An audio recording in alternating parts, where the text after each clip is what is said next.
आज मैं लगभग 6 महीने बाद घर जा रही हूँ। जी हाँ, ये कोई छोटा-मोटा टाइम पीरियड नहीं है, it's a huge time period for मी।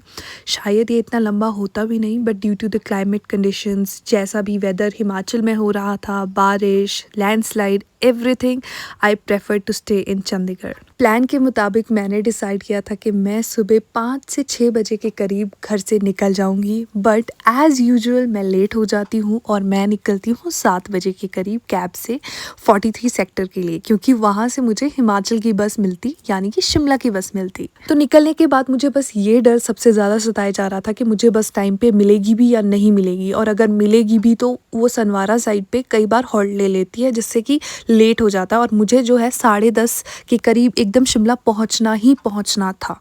तो एक चीज़ तो बहुत अच्छी हुई, जैसे ही मैं बस स्टैंड पहुंचती हूँ वहाँ पे लगी होती है हरियाणा रोडवेज़ की बस, और इससे तूफान बस तो कोई हो ही नहीं सकता। तो मैंने बिना किसी देरी से अपना सामान बस में रखा और हम लोग चल पड़े। रास्ते में बहुत सारे ऐसी गाड़ियाँ लोड होकर जा रही थी जिसमें जो है रावण रखा हुआ था, क्योंकि आज शाम को होने वाला था रावण दहन, क्योंकि आज था दशहरा। तो बस हम लोग निकल गए यहाँ से शिमला के लिए। मुझे था डाउट कि कहीं ना कहीं ये बस रुकेगी, उस वजह से शायद मैं हल्की सी लेट हो सकती हूँ, पर ऐसा नहीं हुआ।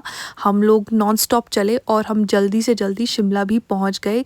जो टाइम मैं एक्सपेक्ट करके चली थी उसी ही टाइम पे हम लोग पहुँचे थे, यानी कि 10:30 बजे के करीब एकदम हमें ड्राइवर अंकल ने पहुँचा दिया था, बिल्कुल ऑन टाइम। और शिमला में उतरते ही यहाँ के जो स्ट्रगल है वो शुरू हो जाते हैं, यानी कि चढ़ाई के, क्योंकि मेरे पास ऑलरेडी सामान भी था तो मुझे इस बात से ज़्यादा प्रॉब्लम हो रही थी चलने में, बट लकीली ज़्यादा चलना नहीं पड़ा मुझे। और यहाँ से मुझे लोकल बस मिल गई थी ओल्ड बस स्टैंड के लिए, जो कि फुल्ली क्राउडेड थी। और बस मैं थोड़े देर में ही बस स्टैंड पहुँच जाती हूँ और ये मिलते हैं मुझे मेरे पापा। पापा आए थे शिमला, हमारा कुछ यहाँ पे काम था, तो हमने शुरुआत करी यहाँ पे सबसे पहले ब्रेकफास्ट से, क्योंकि दोनों ने ही कुछ नहीं खाया था, दोनों ही सुबह जल्दी निकल गए थे।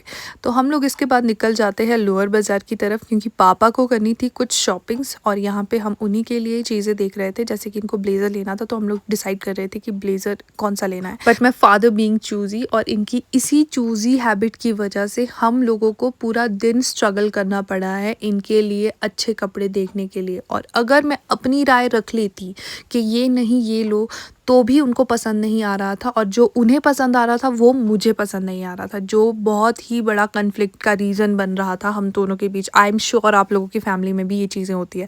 और रास्ते में हमें ये क्यूट सा पपी मिला। आई रिमेंबर हमारे घर पे भी एक ऐसे ही छोटी सी पपी होती थी, उसका नाम रूबी था, और बिल्कुल वाइट कलर की, ऐसी ही क्यूट। इसके बाद हम लोगों ने जो भी थोड़ा सा सामान ले पाए वो लेने के बाद हम लोग निकल पड़ते हैं घर के लिए। हम काफ़ी ज़्यादा लेट हो गए थे।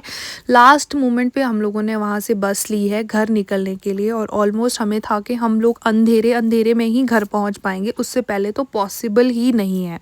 तो जो सामान लेना था वो तो नहीं ले पाए, बट कुछ चीज़ें जो थी वो आ गई एटलीस्ट, और हम लोग पहुंच जाते हैं 6 बजे के करीब नारकंडा।